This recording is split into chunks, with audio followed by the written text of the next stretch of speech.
আপনি যৌনকর্মীদের যে ইয়ের আপনার এস্টাবলিশমেন্টের কথা বলা হয়েছে বা তাদেরকে যে সামাজিক স্বীকৃতি দেওয়া হয়েছে, দেওয়ার কথা বলা হয়েছে শ্রমিক হিসাবে, এদেশের যে মানুষগুলো এই পথে এসেছেন তাদের যে পেছনের প্যাথেটিক ইতিহাস সেটা আমরা কে না জানি। বেশিরভাগ মানুষই তারা আসলে প্রতারণার শিকার হয়ে কারোর খপ্পরে পড়ে তারা এই জগতে এসেছেন। যারা এখানে এসেছেন তারা, আপনি যদি অ্যানালিসিস করেন, আমার মনে হয় দেখবেন যে বেশিরভাগ মানুষই তারা এই জগৎ থেকে তারা বের হয়ে আসতে চাচ্ছে।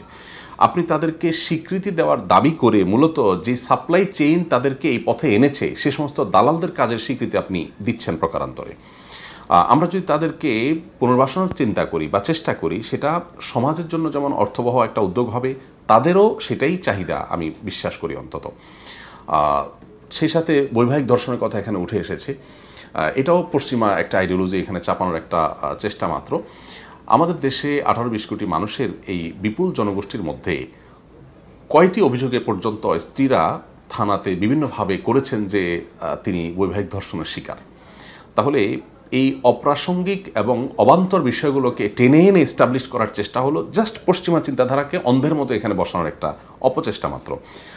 অবশ্যই ইসলাম এবং অন্য ধর্মাবলম্বীদের মতেও একজন স্বামী একজন স্ত্রীর প্রতি জুলুম করবার কোনো রাইট তার নাই। পৃথিবীর কোনো সভ্যতা সেটা গ্রহণযোগ্য নয়। কোনো স্ত্রী যদি শারীরিকভাবে অসুস্থ হন, অপারক হন, বা তিনি শারীরিক সম্পর্ক করতে অসুবিধা ফিল করেন, তাহলে জুলুম করেও স্বামী সেটা করতে পারবে। এই রাইট স্বামীকে এভাবে দেয়নি, ইসলামও দেয়নি, কেউ দেয়নি। তাহলে এখানে বৈবাহিক ধর্ষণের এই টার্মটাকে এস্টাবলিশ করে যেটা হবে, ঘরে ঘরে গৃহযুদ্ধ বাঁধিয়ে দেওয়া হবে।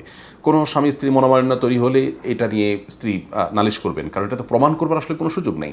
তাহলে আমাদের পরিবার ব্যবস্থাপনা ভেঙে পড়ার একটা উপায় এখান থেকে তৈরি হবে। আমার কাছে মনে হয়েছে যে নারী সংস্কার কমিশনের পুরো প্রস্তাবনা জুড়েই আমাদের পরিবার ব্যবস্থাপনার বিরুদ্ধে রীতিমতো যুদ্ধ ঘোষণা করা হয়েছে।